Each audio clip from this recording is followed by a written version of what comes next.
Hey everyone, this is Mike.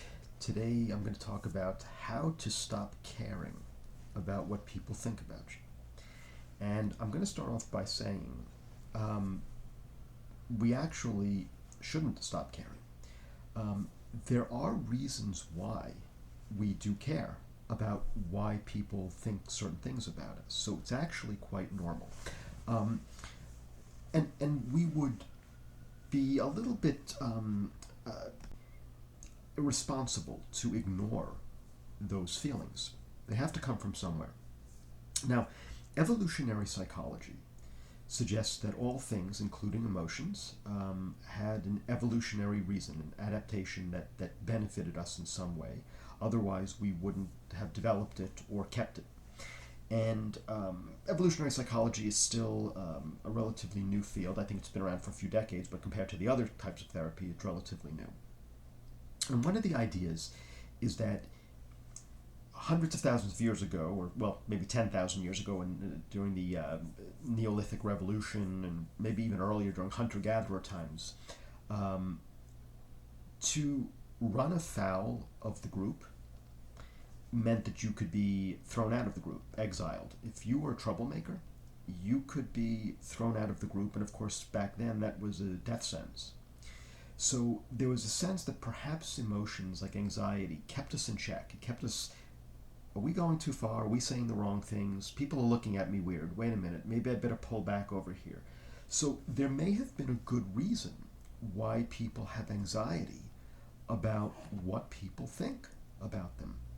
And to discard that just off the top is perhaps a mistake. So we might want to just reflect on the fact that the emotion of anxiety gives like a kind of a warning signal that perhaps we're maybe not reading the room, or maybe we're kind of rubbing people the wrong way, and then we have the option to hold back. Now, of course, we don't live in that society anymore, where if people don't like us, we're not going to be thrown out and exiled into the cold, cruel world.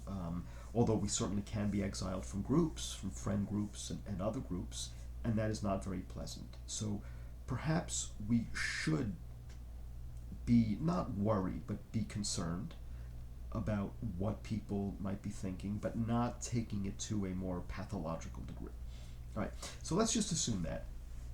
Now, I'll give you an example of things that might happen during Halloween. I tend to have a couple of jokes that I use. Um, if someone is not wearing a costume, I joke around and say, "Oh my good, that's the most hideous looking costume I've ever seen." "Oh, you're not wearing a costume. Oh, sorry, my bad." Right? Or if they are wearing a costume, I would say, "Well, I thought you were going to wear a costume," making jokes in light of it. Now, most of the time, people laugh and think that's funny, and it's just part of the season, and people take it for the goodwill that it's meant. But every so often, people, either because they're very sensitive, some people don't seem to have much of a sense of humor, maybe they're a narcissist, I don't know, they don't take it the right way. And there's a tendency then to focus on that. So all the people that laughed, had a good time throughout the years, that kind of goes in and out. You just kind of take that for granted. But the one person that looks at you, why you, and we obsess about that, right? Well, how do you stop that? Well, there's a couple of ways. First of all, um, we tend to allow things that we expect to happen, that we want to happen, go by pretty quick. We don't imprint the positive results into our memory. So when I was making that joke and people would laugh, I didn't imprint it. I didn't sit for a minute and say, "That was really good. That was nice. People were happy. We had a good time." I just kind of said it quickly and went on.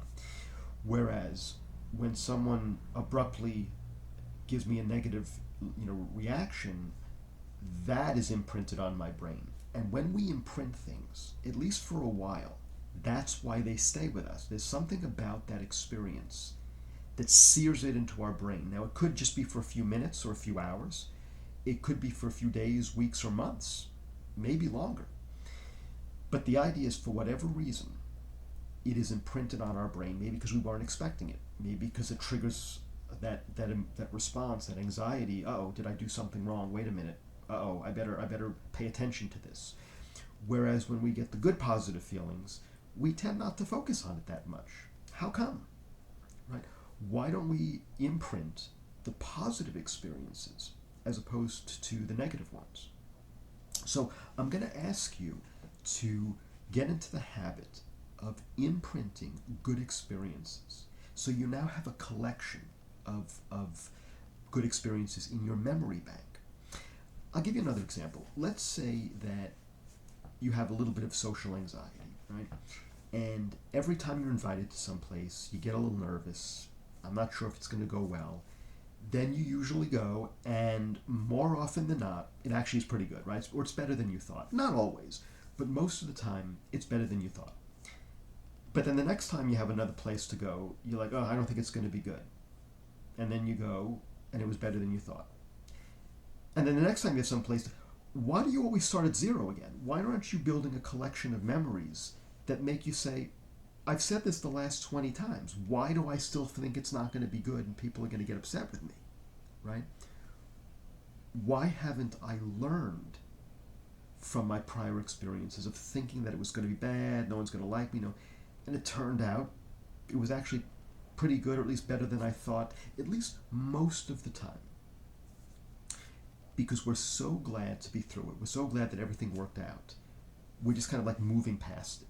Instead of imprinting that in our memory, instead of saying, that was really good. I didn't think it was going to be great. It was much better than I thought.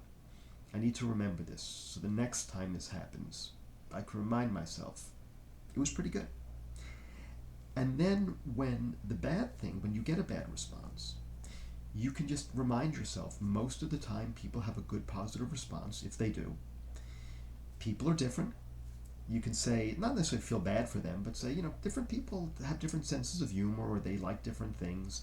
Is it really realistic to think that everyone is going to like you and your jokes and your style of dress and the way you talk and the way you move? Really? Everyone? Is it really surprising that some people aren't going to like us? So just reminding yourself that there is an evolutionary reason why we are a little bit sensitive to that, or a lot sensitive, and there probably was a very good reason for it. And it's okay to be aware of that. But then imprint all the positive experiences we have to counterbalance the negative. The negative seems to have a more natural imprinting presence because it doesn't feel good. Whereas the good stuff, which you want to imprint, right? Isn't that what you want to imprint, the good stuff? That doesn't seem to be as natural, so we have to make it natural. And then to counteract the negative imprinting that happens naturally, just remind ourselves, not everyone is going to like us. I can't expect them to. More people do than don't. I am who I am, and I'm glad who I am, and I'm going to get a positive response from more people, or at least from more of the people that I want to get a response to. And, the other people have their own issues, and, that's okay. But I'm not going to dwell too much on it. And then focus your attention outward. So there's a technique in logotherapy. This is Viktor Frankl, he wrote Man's Search for Meaning, called dereflection. You kind of get it outside of yourself. You focus your attention on something or someone else. Just enjoying, if you're at a bar, a glass of wine or beer, or talking to someone, or watching something on the TV. You just get yourself out of your own head and focus on something outside of you to just take your mind off of it. So I hope this helps, and I look forward to seeing you the next time. Thanks.